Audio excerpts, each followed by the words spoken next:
Howdy and welcome to Razzle Monday Movie News. I am your host, Zachary Maurer, and every Monday I'll be here to give you the news you may have missed coming from Hollywood and the cinema near you. Alrighty y'all, let's get started with our top stories from the past week. One of the most exciting and original filmmakers working today may be the newest director to officially sign on to and eventually leave a DC property. Well, nothing of course is set in stone. Collider reported on March 13th that Matthew Vaughn of X-Men First Class, Kick-Ass, and Kingsman fame is the WB's top choice to helm Man of Steel 2. Now by all means, Matt, if you want to give them creative control, then by all means sign on. But I do have the right to look right at you and say, you let them handcuff you? All jokes aside, this is very exciting news. Vaughn is an incredibly talented filmmaker and I'm very excited to see what he could do with a character like Superman. But Maddie, listen, if they don't like your idea for the film, look them straight in the face and say, you're scared of me because you can't control me. You don't. And you never will. Our next story is sure to make the sci-fi fans take the blue pill, but if you want to stay with me in Wonderland and see how far the rabbit hole goes, then listen up. THR reports that Warner Brothers is in the early stages of reshaping and relaunching the Matrix franchise, with Zach Penn set to write a treatment of the 1999 classic, and Michael B. Jordan is the one. He is the one That they want in front of the camera. And while Zach Penn has taken to Twitter to say that this new film will not exactly be a reboot per se, I know many fans are left out there saying, stop. Let me out.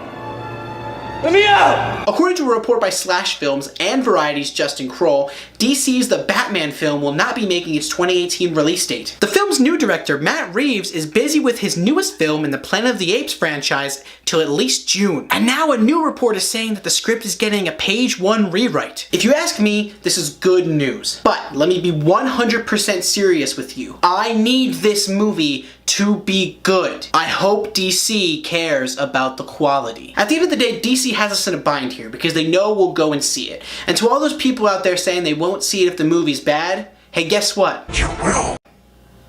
And now to round off the strangely all WB edition of Top Stories, we have news that Warner Brothers is pushing back James Wan's Aquaman film from its October 5th, 2018 release date to a spiffy new holiday release date of December 22nd, 2018. No reason has officially been given for this move, but when you consider the fact that Lucasfilm is not releasing a Star Wars film that December, and that James Cameron's Avatar film has already been pushed back and delayed, this kind of just makes business sense for the Atlantean hero to swim his way into theaters in December rather than October. Listen WB, if there's even a hint of something going on with my weird mix of superhero horror flick, please, I beg of you, Talk. just let me know. Alright folks, now we move on to the segment of our show where we talk about the trailers released the past week. And before I give you a little bit more in-depth analysis into the trailers I really enjoyed this week, here's the other trailers that were released online this week. As far as trailers are concerned, it was actually been a pretty mild week. The second international trailer for Ben Wheatley's action comedy film Free Fire was released online,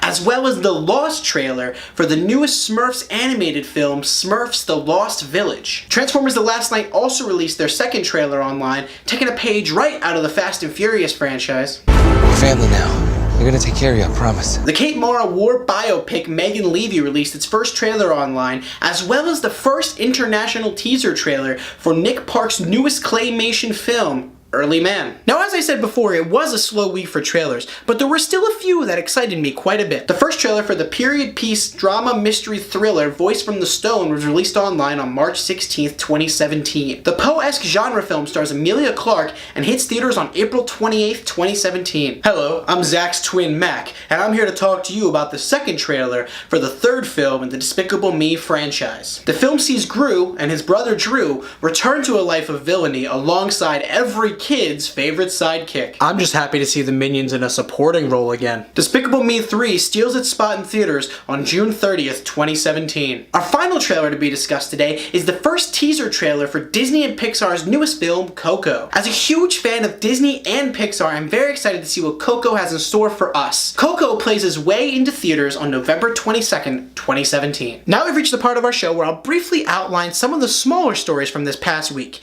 If you want to know more about these stories, please follow the links in the description box below. Sony has announced a Venom movie for a 2018 release date. It's currently unclear if that film will tie into Tom Holland's iteration of the famed webhead. In an interview with Variety, Frank Oz may have accidentally confirmed that Yoda will be in The Last Jedi, saying, quote, he's been asked not to talk about it. In movie you shall be, if nothing to say you have. Director Nikki Caro sit down with Moviefone and confirmed that as of right now, there will be no songs in the live-action remake of Mulan. The next film in the Millennium series is going to be Girl in the Spiderwebs, and it is set for an October 5th, 2018 release, with Don't Breathe's director Fede Alvarez set to helm. Fox is currently working on a remake of David Cronenberg's remake of Kurt Newman's film The Fly, with J.D. Dillard set to direct. The busiest 79-year-old in the world, Ridley Scott, has given us more news in an interview with Fandango, where he sat down and talked about his sequels to Alien Covenant. In not so many words, he said that the title of the next film could be Awakening, and that there's 4 more films to come out after Alien Covenant. In an interview with Esquire magazine, Chris Evans may have let it slip that he might not be returning as Captain America after the second Infinity War film. Now, it's yet to be seen if he said that, or if the author simply wrote that, because it's well known that after Infinity War 2, the actor's contract is up. John Krasinski is set to direct and co-star in the supernatural thriller A Quiet Place alongside his wife, Emily Blunt. Talking with Complex, Guardians of the Galaxy Volume 2 director James Gunn said,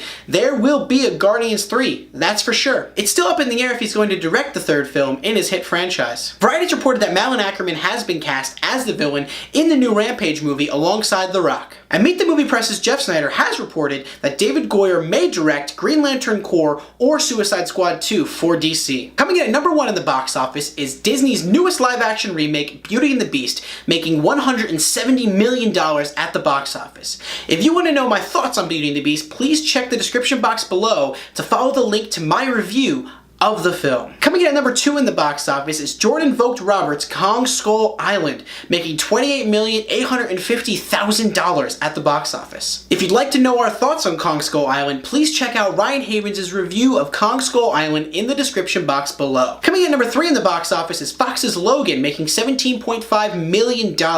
If you want to hear our thoughts on Logan, please check in the description box below for Ryan Havens' review of Logan. Coming in at number 4 in the box office is Jordan Peele's horror film Get Out, making $13,249,000. Coming in at number 5 in the box office and rounding out the weekend box office is The Shack, making $6,130,000. Obviously, I love going to see movies in the theaters, so that's why I like to leave you every week with Opening This Week. Now, this week is a pretty packed week at the theater, with 4 films getting a wide release.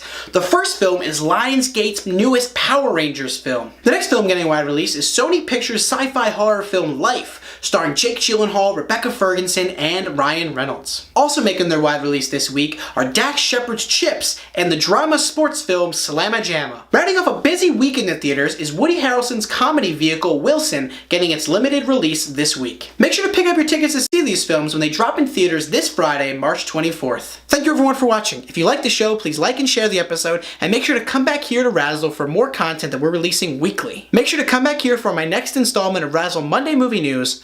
I'm Zachary Maurer. Follow me on Twitter at IamMaurer. Follow Razzle on Twitter at Razzle Review. And I'll catch you here next Monday.